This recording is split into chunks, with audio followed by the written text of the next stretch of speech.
across Turkey, which is roughly 30 airports that we have in Turkey. We are there in all the airports in Turkey. So outside Turkey, we are in Europe. So those countries include Vienna, Budapest, cities such as Budapest and Frankfurt. So in those airports, we have ground handling as well as cargo handling operations. In India, we are in Mumbai and Delhi. Mumbai is a very large operation. We have a ground handling company in Mumbai.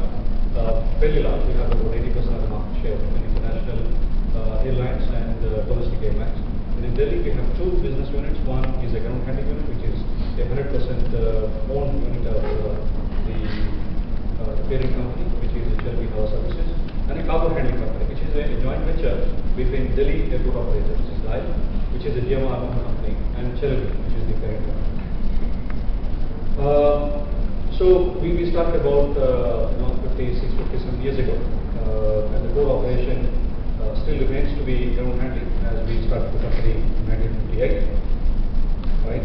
And we are associated with all the industry associations that you typically come across in the aviation industry, both in ground handling as well as cargo handling. Our core businesses, as you can see on the screen, are mostly related to aviation, except a few elements that you see here. Otherwise, ground handling is what you see on the ground when you travel, both in the ground as well as in terminal. Cargo handling, fairly newer business to us compared to the ground handling, which we started 10 years ago.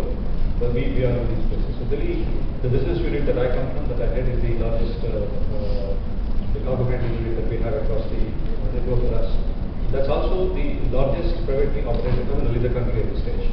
So we do about 350,000 tons of international air freight between import and export. So that's actually the largest being operated by any air freight handling terminal in the country at this stage, privately operated. So we also have similar operations in Turkey, across all the airports.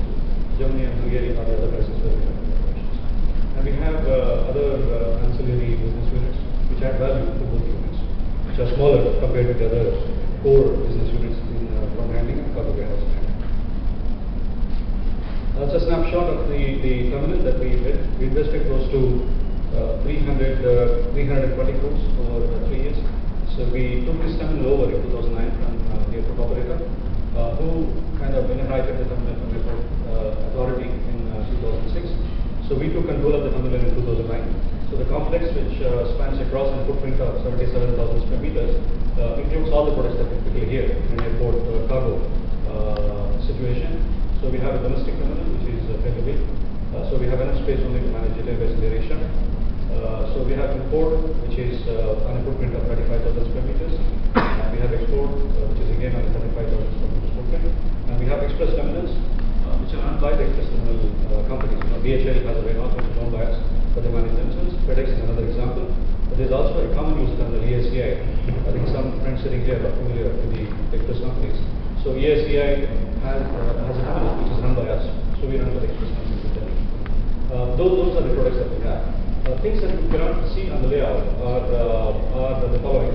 We also have a pharma logistics center which we built 3 years ago, which is completely dedicated for pharma export business in North India, which we purposefully built for a very large capacity. We do about 30-40 tons a day, but we built a capacity of almost 250 tons a day, and giving the opportunity to the exporters to use the facility to export more of pharma country. We also have perishable centers between import and export. Quickly, the highlights, as I said, it's built on 70,000 odd square meters, the entire warehouse. And we have all businesses that you typically see in an international cargo terminal. So we do about 350,000 tons, that's only international. And we do about 50,000-60,000 tons of domestic air freight as well, more. Although we have a capacity of 700,000 tons. So the capacity augmentation happened after we invested 320 crores, which included investments in systems, processes, people, and more importantly, equipment. So we kind of automated many processes as much as possible when we kind of refurbished the cargo terminal.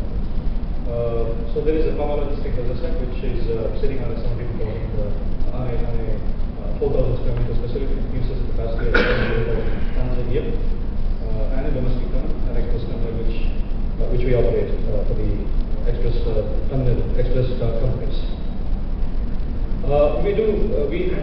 We have 80% of the market share in Delhi. We have a competitor as well. So we do about, we handle 50 odd airlines in Delhi airport. And in terms of tonnage, we handle 70% of the tonnage market in Delhi airport. So typically you see a lot of large airline names here. So there are our customers, and we have all the express operators of the and the custom house agents that you hear, they are work with us in Delhi airport, and all the freight forwarding companies that use these airlines are also with us as customers. I briefly touch on security as to what we've done. So 320 crores have been invested, also included many security related enhancements to the corporate terminal. And then I get into what I wanted to talk about, air freight security initiatives taken by Ireland as well as World Customs Organization, which I think briefly one of my earlier speakers also presented. So what we have done over the last 4 or 5 years, we have extensively invested money in increasing the CCTV coverage. When we took over the terminal, we only had about 60 or 70 CCTV cameras across the terminal. You saw the footprint, which is fairly large, which is almost 800,000 square feet of space. Where when the authority was running, they only had about 60 or 70 cameras. So we invested heavily. We built 2 control rooms that are monitored on a 24/7 basis, and we increased the number of cameras from 60 to 350 that we have now. And we are working with TAPA. We are keen to get TAPA certified as well. So working with them to even cover city side, where we are not directly responsible, to increase the number of cameras on the city side maybe by another 80 or so, which should be in place in about 6 months now. So these are the initiatives that we are taking. I'm sure most of the other private terminal operators are also doing the same to make sure the air freight handled in the country, these airport terminals, is safe. That's why I'm giving an example of my terminal to tell you what is really going on in other airport airport cargo terminals as well. This is one area where we extensively work. Theft and pilferage, we actually managed to control that to zero. 4 or 5 years ago, when we took over, we had almost 50 to 60 cases in a year. Now, the enhancing CCTV coverage in the terminal definitely helped us, but more importantly, we also increased the presence of security guards on the floor. People that go around the warehouse, that people keep watch on staff working in the warehouse, and more importantly, a lot of visitors that keep coming in. We implemented an automated visitor management system and the staff access control system as well. So as a result of a lot of these initiatives, the theft and pilferage, that used to be a very big problem in Delhi airport, has come down to zero. We don't have these issues at all. But you still hear, I think a couple of days ago, there was a news article which talked about almost 80 kgs of gold being stolen by one of the regulatory authorities in Delhi. So these cases don't happen. So the risk is still there. How much ever you control? If you don't control, risk is extremely big. I think he presented very well. And if you do something, you still have the risk. I think it is a constant chase, catch-up activity to see whether risk is there and how you can cover it. But if you don't do that catch-up, if you don't constantly evaluate your processes, you're actually exposing yourself to a big risk situation. So we do the constantly. We have a very large security department that's constantly looking through all the processes, despite all the investment that we have done in the security infrastructure, to see what will be the new risks and how we can actually control them. So that's a constant activity, which I'm sure all of you are doing, and we should only do more and more. So that's the essence of security management. So I said access control, that's completely automated. Sniffer dart, which is actually the explosives. And we've also heavily invested in installing these machines, which are international standard, TSA compliant, large machines. So we have 3 of them. We are looking at increasing these machines. And we also have the TSA compliant ECD machine. And when IATA, which I will talk about, introduced the SAC3 framework back in 2013, our terminal was the first terminal to have been certified as RA3 compliant terminal in the country. So which meant that the European carriers could carry cargo from Delhi airport, from our terminal, directly to the ground. So we became compliant. So that's what we did. So then let's get to the supply chain management security, which is the topic of the forum. If you look at the definition on the screen, I think traditionally most of us believe the security supply chain is all about securing product that moves through the supply chain. I think over the last many years, the definition has changed. When you're moving the product through the supply chain, you're just not moving the product. You're moving information associated with it, and you're also moving the documentation associated with it. So the security of all 3 components, it's not just product anymore. Because if information gets leaked, I have close to 150 to 200 valve shipments that come to me. They come to me safely, they stay in my ward safely as well. But if this information gets leaked to somebody, I have a big risk. Somebody can actually just get crashed into the terminal. That's a possibility. However much security that we have, I run the risk of actually losing these valve shipments from my terminal. So keeping information securely to only authorized people is a very important part. So here, it is not just product that we manage, information and documentation associated with the product is also is very important as well. That's also the responsibility of the supply chain owner. If you're managing a component in the supply chain, it is your responsibility to ensure you manage all the components of the supply chain safely. Now, the definition actually now, over the last many years, especially when we talk about SSC3 and RE3, it is even gone beyond the definition. Now, we talk about when you are managing a product, moving a product through supply chain and information documentation associated with it, you have facilities that are managing it, you have equipment that's managing it, and you've got people working for you are also managing all the components of the supply chain. So it's also our responsibility to ensure facility/equipment, people, and processes are also protected from security point of view to ensure product information and documentation are also safely managed through the supply chain. Now, in fact, it is even beyond that. One more step, which is you've got business partners, you've got vendors helping you to manage your supply chain. So it is also equally your responsibility to ensure your business partner, your vendor, is also safe and secure. Right? So constantly validating them, constantly auditing them is also your responsibility. As a cargo terminal operator, we're fairly large. We have footprints in many countries. We manage large cargo terminals across the world. I still have airlines. As I said, I've got 46 international airlines. I have got at least one airline coming at least once in a month doing a security audit as per their standards.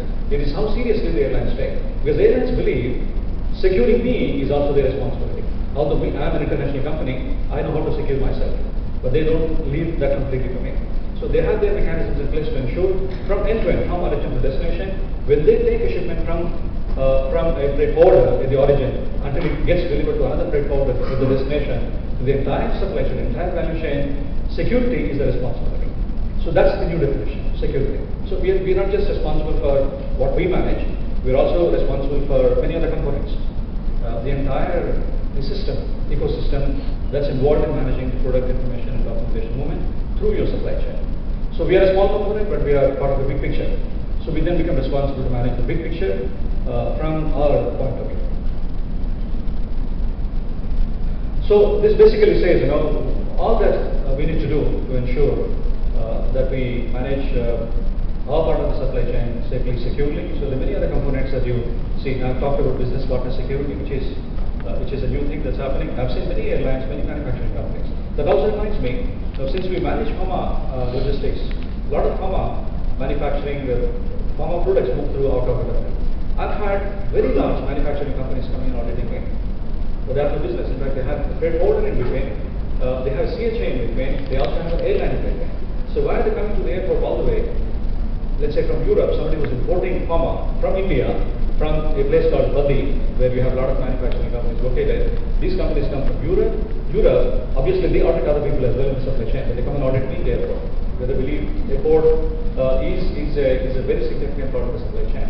So that's how I think the perception is changing when it comes to large companies on security. So there are many other components that we need to look at.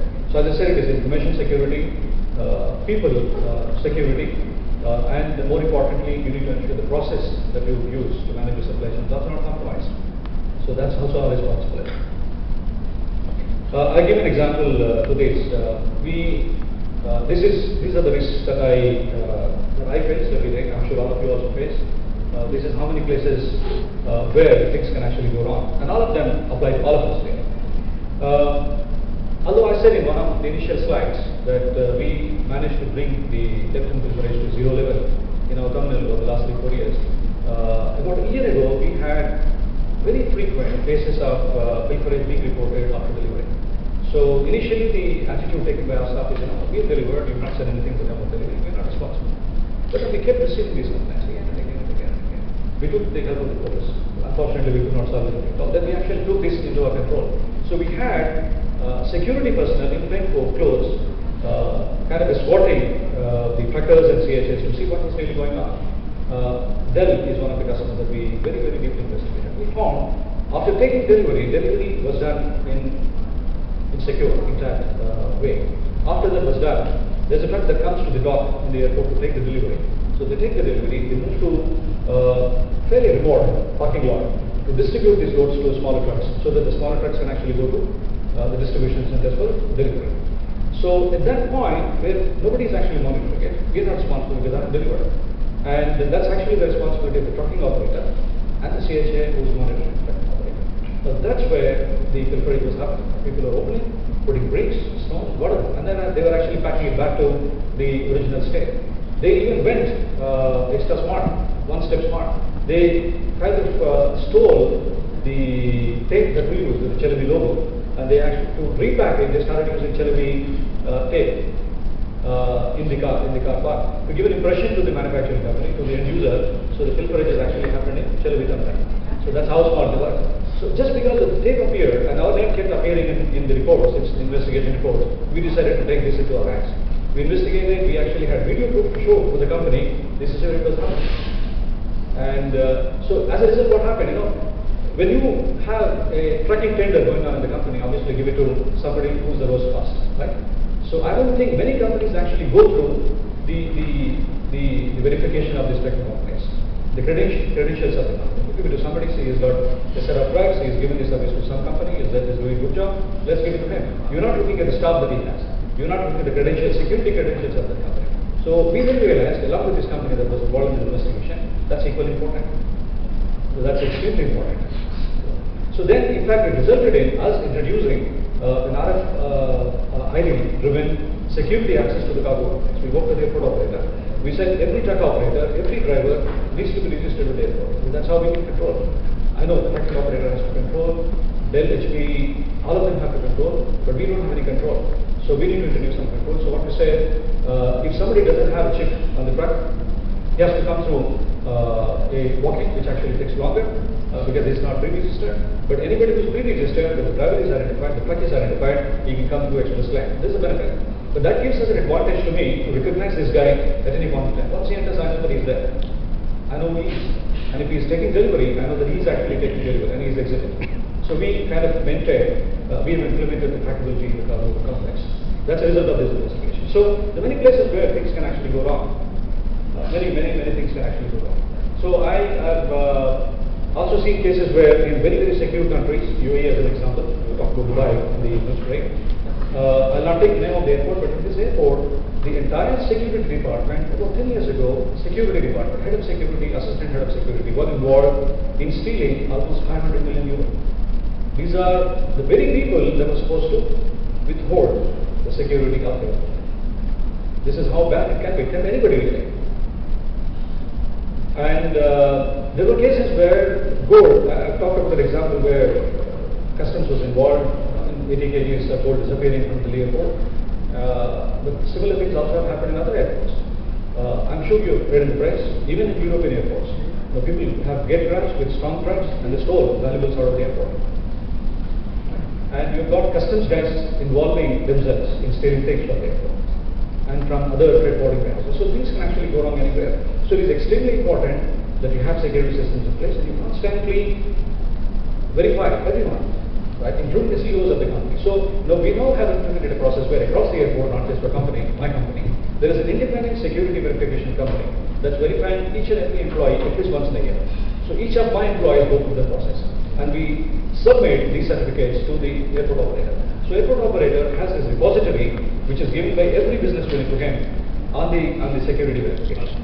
So that process is helping. So you know if the verification is done that your records are actually sitting with somebody. So you're not nobody. Your records are with the security up there. So given the fact that you have so many places where things can go wrong, it's extremely important again, to keep these verifications in place. So as I said, this is important, constant credentializing of participants. So that's one of the reasons why we have a lot of visitors. We have almost 500 to 600 the customs house agents that visit us. So we also have implemented a process where even they need to be verified. So before they enter the cargo terminal, they need to be given a pass. So that can only be given when they produce an authentic ID. And if somebody doesn't have, obviously he cannot enter the cargo terminal. As most of you know, in the cargo terminals, I think clearly it is in place. All the export cargo has to go through 100% screening. If something cannot be screened for physical dimension related reasons, it is then subject to cooling period, which is 24 hours by the airline. Otherwise, everything is screened. So anything which is going into the terminal is screened, which is safe and secure. So that's clearly in place for the export operation. And I think a lot of countries also have started where before, even 24 hours before the cargo is uplifted from wherever they need to be uplifted, you need to send the advance information. Which IATA, which I will talk in the next slides, they did a lot of work, fantastic amount of work in implementing the advance information systems across the world. On the import side, as most of us know, cargo, especially air freight, is subjected to inspections. RMS, what is not RMS here, is obviously manually examined and inspected by the customs inspection. So that is important as well to secure. And manpower background checks, as I said a few minutes ago, that's important. And that should be done constantly. We do it once in a year. Airport, all the business units in the airport in Delhi, they do it once in a year.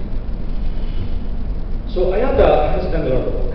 Now, to begin with, I think many decades ago, they very successfully implemented a standard messaging format. So that all of us, different stakeholders in the air freight supply chain, can exchange the same set of information with one point of entry: the flight manifest, the available information, house available information, so on and so forth. That was implemented successfully. So using that as the background, they kind of helped the industry, whoever wanted to implement the advanced cargo information. US is an example where even before you uplift, you're supposed to send the entire information, flight manifest, the available information, house available information to the customs regulators there. Many countries in Europe also have it, so they know exactly what is coming in. So they have intelligence similar to what customs here have done on RMS. So they can pass this data through their database to see whether risk is. And if they identify risk, they can ask the origin to upload the shipment. Or that shipment which has a risk will be subjected to more manual examination when the shipment arrives in the country. So that's the entire thing is actually based on IATA's framework of EDI messaging. So they have done a great job there. And eventually, a few years ago, as part of the SSC3, they also very successfully implemented the cargo security declaration. All of you know that, right? And they've also digitized it so that the cargo security declaration generated by somebody in the supply chain can be attached to the air bill and can be made visible to anybody who would like to see that. So that's a great initiative as well. So there you can see, as the slide says, there's complete audit trail as to who screened the shipment, at what stage the shipment was screened, so on and so forth. In fact, they are working on an initiative where the screening image can also be attached to the air bill record, which can be made visible to people across the supply chain. That is also correct. But then the CSD and ECSD are great initiatives on their own. In 2013 and 2014, as I said, SSC3 was a great initiative as well. So it required a lot of hard work by IATA to come out with the framework. There was no such framework. I think one of the earlier speakers talked about lack of standards. If you really look at it, entire supply chain, so many people that play different roles in the supply chain. If you look at air freight itself, as we said, we have obviously a shipper and consignee, but you have freight forwarding companies, multiple freight forwarding companies in many places. You have GSAs that give you air bill, capture the data, make a booking, give you rate, and you have custom house agents that process your papers with the customs. Then you have airport operators, ground handling companies, cargo terminal operators, so many of them, right? Who takes the responsibility of making sure all these guys work with the same standard? Before this framework came, there was nothing like that. So there was a lot of hard work. People were actually following their own standards. Messaging, yes, but security standards, there was nothing standard in the world. So they really worked hard to come up with one single framework, at least to ensure whenever there is risk, the risk is actually managed well. So they kind of identified across the globe countries with high risk. They said these are the red countries. Countries that have neutral risk, white countries. Countries with no risk, they said these are the green countries. So they said anything which is moving from green to Europe need not be screened because there is no risk at all. But countries that are white, red, absolutely not allowed. They said red needs to be screened maybe in a neutral country, in a white country. But anything which is coming from white needs to be screened, and the proof of screening needs to happen at the point of last departure and needs to be provided to the airline. So I think that required a lot of hard work. There was a lot of resistance. I think many airports managed to implement it. We were one of the examples. We managed to implement it in 2013 as well, itself. But there is another initiative which they worked for many years, which is secure trade. If you go back to what I said, lack of standards, that's still a concern. That is still a concern. So they worked hard for many years to develop these standards. They called it secure trade. Now it is called cargo security capacity building, as you can see on the screen, which was earlier called secure trade. So this is what they call it now. So through these initiative, now they're working hard to make sure from end to end you define the standards, you give the templates to all the stakeholders, and you give a framework for people to implement like SSC3, but across the air freight supply chain. And more importantly, IATA will also give you help to validate, which is important because you may think you are perfectly okay, but then you need somebody else to come and tell you that you're actually okay. Now your processes comply with international standards, and you don't have any problems at all. Now that also gives confidence to airlines that your processes conform with international standards. So they are in the process of developing it. I think to me, this is a great initiative when it comes to security compliance. TAPA definitely does it, but to me, it is a great initiative when it comes to air freight security compliance. So this is currently on. There's another initiative, I think earlier speakers, some of them touched on it, AEO, which I'm sure all of you know. To me, this is another very, very interesting initiative by World Customs Organization, roughly on the same lines, but more comprehensive, giving more tangible benefits to people that participate in AEO. So we have a few companies in Delhi that are AEO certified. Delhi Airport itself is on the verge of being certified AEO. So we know the benefits that come to us. So there are a lot of benefits if you comply. I think the things that you need to these are the benefits, things that you need to establish. But more importantly, if you focus on what is it we need to really comply, what are the credentials that we need to have, to me, they're not really challenging. We've been working on it for about 1.5 years now. We didn't really have a big challenge. I've seen many manufacturing companies participating in it, many freight forwarding companies that have taken benefit of it. Now, you need to comply with the tax rules, which obviously all of us should do, right? And it only says that you need to have the processes and procedures in place to catch irregularities, to catch errors, which again, basic, and all of us should have this in our companies. And they say you need to demonstrate that if you find something wrong, if you find an irregularity, you need to have the capability to correct it. That again is basic, that's the basic quality as somebody from ISO presented in the morning. And you need to have some mechanism of systems in place to make sure all the records are kept in one place and they can be shared with anybody that would like to see the authorized regulatories. And to me that is basic again. I think most of the big companies and most of the even medium-sized companies that have systems in place have this capability. So it should not really come as a surprise to most of us. Right? But if you comply with this, to me the benefits are actually great. Even in a country like Customs is saying that your goods will actually move very fast. They will not be subjected to inspections or examinations. So that will save a lot of time. So that will save the cycle time of your business processes and double handling, more importantly, because every single day I see many packages being opened in the customs examination inspections area. They're taken out, they're examined, put back. To me, that is double handling as well at the unit level. And if you become part of this initiative, you actually completely avoid that kind of handling by the customers. Any avoidance of double handling obviously is an advantage across any part of the supply chain. Right? So it reduces dwell time and lower transportation cost. So as I said, customs India. There is a program that Customs has for the AEO. Many people have taken advantage of that. I'm sure most of you sitting here are also aware. But in the last 1 or 2 years, we have not really seen numbers increasing across the country. So I request all of you to take a serious look at it, and then take advantage of this program. So in summary, this is what it is. I think we need to really work as a team. If you are a part of the supply chain, it's our responsibility collectively to ensure security standards are met, compliances are met. So that's in the benefit of all of us.